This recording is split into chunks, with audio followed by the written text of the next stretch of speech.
নমস্কাৰ সকলোকে। আজি 10 আগষ্ট। ভিতৰৰ পৰা পানীবিলাক শুকাইছে। আহকচোন মোৰ দোকানখন দেখাবলৈ যাওঁ আপোনালোকক।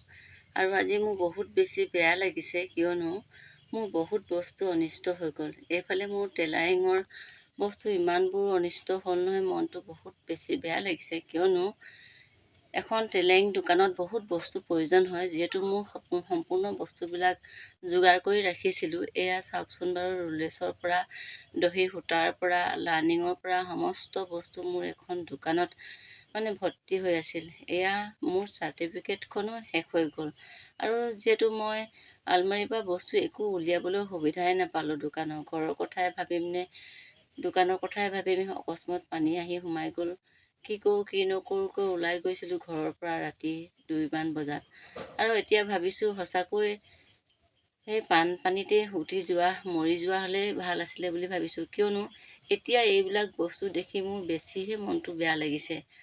এতিয়া ক'ৰ পৰানো কি কৰি ক'তনো কি আৰম্ভ কৰিম, একো চিন্তা কৰি পাৰ পোৱা নাই। এয়া শ্ব'কেছটো এফালৰ পৰা শেষ হৈ গ'ল। তাৰ ভিতৰত থকা কাপোৰ কানিৰ পৰা আৰু বহুত বস্তু আছিলে। আৰু এই শ্ব'কেছটো মই বহুত কষ্টৰে লৈছিলোঁ, এটকা দুটকা কৰি গোটৰ পৰা ঋণ লৈ হ'লেও শ্ব'কেছটো লৈছিলোঁ প্ৰয়োজন বুলি, বস্তুবিলাক ভালে ৰাখিম বুলি।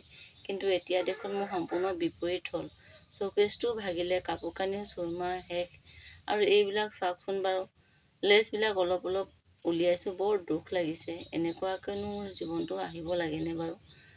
এয়া চাওকচোন বাৰু, ইমানবোৰ বস্তু অনিষ্ট হৈ গ'ল। বাৰু যি কি নহওক, এনেকৈ অলপ অলপকৈ পানীবিলাক শুকাইছে।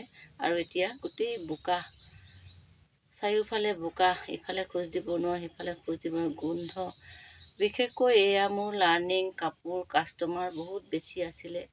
এনেকৈ মই কাপোৰবিলাক ইমাৰ্জেঞ্চি চিলাই দিছিলোঁ। আৰু সকলোৱে জানে মোৰ বেতবাৰীবাসীয়ে ইমাৰ্জেঞ্চি কাপোৰ চিলাবলৈ হ'লে মোৰ ওচৰলৈকে আহে। আৰু বহুতেই মোৰ পৰা কাপোৰ চিলাইছিলে, কিন্তু বহুত বাকী আছে। আৰু তেওঁলোককনো মই বাৰু এতিয়া কেনেকৈ পইচা বিচাৰোঁ।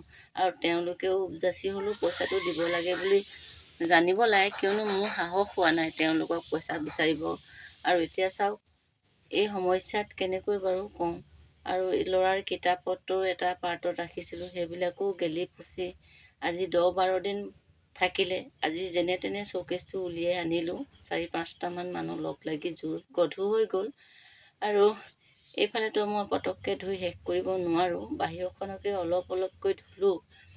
আৰু যি কি নহওক, এইখন দোকানতে মই মোৰ পৰিয়াল চলাই আছিলোঁ, মোৰ নিজৰ সংসাৰখন এনেকৈ পাৰ কৰি আছিলোঁ। আৰু বহুত মানুহে এতিয়াও কাষ্টমাৰবিলাকে মোৰ বাকী কাপোৰ কানি চিলোৱা পইচা দিবলৈ থাকি গ'ল। আৰু তেওঁলোকক মোক খুজিবলৈ সাহসো হোৱা নাই। ইমাৰ্জেঞ্চি কাপোৰ চিলাই দিওঁ, সম্পূৰ্ণ বস্তু যোগাৰ কৰি ৰাখিছিলোঁ। এতিয়া চাওকচোন বাৰু, মোৰ সকলো ফালৰ পৰাই শেষ হৈ গৈছে। এইবিলাক এতিয়া কাৰ্টন হিচাপে মই ভৰাই পেলাই দিবলৈ লৈছোঁ। কিমানটা কাৰ্টন কাপোৰ উলিয়াই পেলালোঁ ঠিক নাই। এতিয়া আজি এইখিনি আছিলে, উলিয়াই আছোঁ এফালৰ পৰা। বহুত বেছি দুখ লাগিছে, আপোনালোকক মই ভাষাৰে বুজাবও নোৱাৰোঁ কিমান বেছি দুখ লাগিছে। খুব কষ্টৰে লৈছিলোঁ, আৰু এনেকুৱা যাতে কাৰোৱেই নহওক। এয়া চাওকচোন, শ্ব'কেছটো পাত পাতকৈ এডোখৰকৈ ভাগি ভাগি গ'ল। এইখন দেখিছেনে, মই হিলাবই নোৱাৰোঁ, এনেকুৱাকৈ জাম হৈ গ'ল। যি কি নহওক, বহুত কষ্টৰে ভিডিঅ'টো বনাইছোঁ। এনেকৈ এটা দুটাকৈ বস্তু পাইছোঁ। আজি মোৰ বহুত বেছি দুখ লাগিছে, এইবিলাক বস্তু দেখিবলৈ পাই বহুত বেছি দুখ লাগিছে। কিনো কৰিম কিনো নকৰোঁ। খুব বেছি গৰমো আজি, তেনেকৈ কামবিলাক কৰি আছোঁ, উপায় নাই। আৰু আগন্তুক দিনবিলাক কেনেদৰে পাৰ কৰোঁ, কি কৰোঁ, একো ভাবি মোৰ পোৱা নাই। ভিডিঅ'টো আপোনালোকলৈ শ্বেয়াৰ কৰিলোঁ। আকৌ লগ পাম। আজিলৈ আহিছোঁ, বাই।